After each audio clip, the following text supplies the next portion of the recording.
Spectre Divide is a competitive 3v3 tactical shooter that could be good, but unfortunately, in my opinion, not good enough to stand out in the current tactical shooter genre. You see, Spectre Divide is another entry to the already saturated market of hero shooters, but in the tactical space where attackers need to plant a bomb at the site and defenders need to defuse it. You play a game of 3 vs 3 in different maps where you get to pick a hero with different abilities, and at the start of each round, depending on the amount of money you have, you can purchase weapons, armor, and abilities. The first thing that stood out to me as soon as I watched the gameplay of this game, which I bet a lot of people would agree with me on this one, is the fact that it just screams Valorant to me. The entire user interface is a straight up copy and paste of the user interface in Valorant. And if you don't believe me, let's take a look at a side-by-side comparison. If you kill an enemy in Spectre Divide, the kill feed or notifications at the bottom left corner of your screen will look like this. And if you compare that to Valorant's kill feed, yeah, it's pretty identical. The same goes for the kill notification that you receive in the bottom center of your screen, where it displays this animated skull indicating that you have killed an enemy, which is identical to Valorant's. The combat report that you receive after killing an enemy to the middle right of your screen also has a similar look and layout to Valorant's, and that includes the minimap on the top left corner that almost uses the exact same color palettes as Valorant does. If you haven't noticed already, it feels like they're using the exact same text font and description labels as well. Before entering a match, you would be looking at the abilities in the agent selection and read the labels. I mean, does that not look familiar to you? Not to mention that the map layout, objects, texture, abilities, all of it is just very similar to what Valorant already offers. I do think, however, that the art style for the weapons and character models are much better. I mean, they're definitely interesting and it does remind me of the characters in Borderlands. They have a cool art style, but I would have hoped to see that art style be applied to the environment and everything else as well. So, while I do believe this gives a bad first impression for the look of the game, what about the gameplay experience itself? Well, Spectre Divide has a big feature called Duality, in which the game's main selling point is the ability to play and control 2 characters at the same time. You can switch between these characters at any moment, and if one of them dies, you get a chance to play your other character, provided that you have positioned that character in a safe spot. I don't think this feature is necessarily bad, it's definitely interesting, and I do respect them for taking the risk to try and make something new. But I also believe that it will overcomplicate the gameplay experience for many casual players. It's a very niche type of gameplay feature that only rewards those players that are the most competitive and sweaty. And if you combine this feature alongside hero abilities that you see in other games, as well as shooting, positioning, defusing, or planting the bomb, well then surely you're gonna have a lot of things to pay attention to. It's gonna be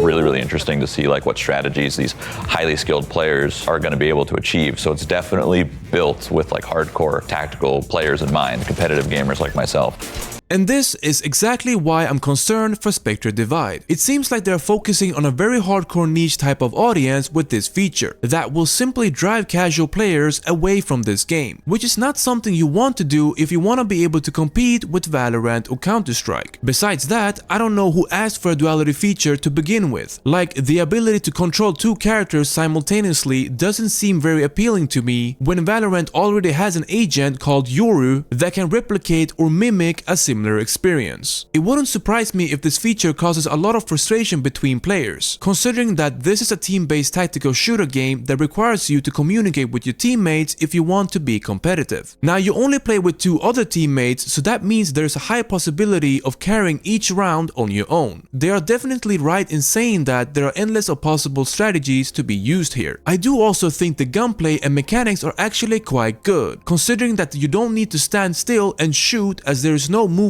penalty that causes you to lose accuracy. Instead, you can play it out a little bit like Call of Duty, where you are able to move and shoot. It's a cool thing in my opinion that doesn't require you to have the absolute best aim and positioning to kill your opponent. So I believe most people would appreciate this. Again, I can respect and appreciate that they're trying something different, but it's not unique, consistent, or good enough with the rest of the game. And so my conclusion is that while I do believe Spectre Divide can be a good game because of its gameplay mechanics and features, I don't think just just being good is enough to stand out in an already saturated market of hero shooters. And especially not when you're shamefully copying such a large portion of the game. Like, there's a reason why people are saying that this is a Valorant clone. And guess what? That's because it feels and looks like Valorant, and you would have to be incredibly delusional to say otherwise. I also don't believe the Duality feature, that is the game's main selling point, is that interesting to me. Like, it's not a feature that would make me want to play this game so much more over Valorant or Counter-Strike. Unless you allow your community to thrive by allowing the creation of mods, different gameplay modes, or dedicated servers, then I don't see this one lasting very long. But hey, I do wish Shroud and the team at Mountaintop Studios the best with this game, and this is just my opinion. Why don't you guys let me know how good you think Spectre Divide is going to be in the comment section below. That's about it. Have a good day, folks.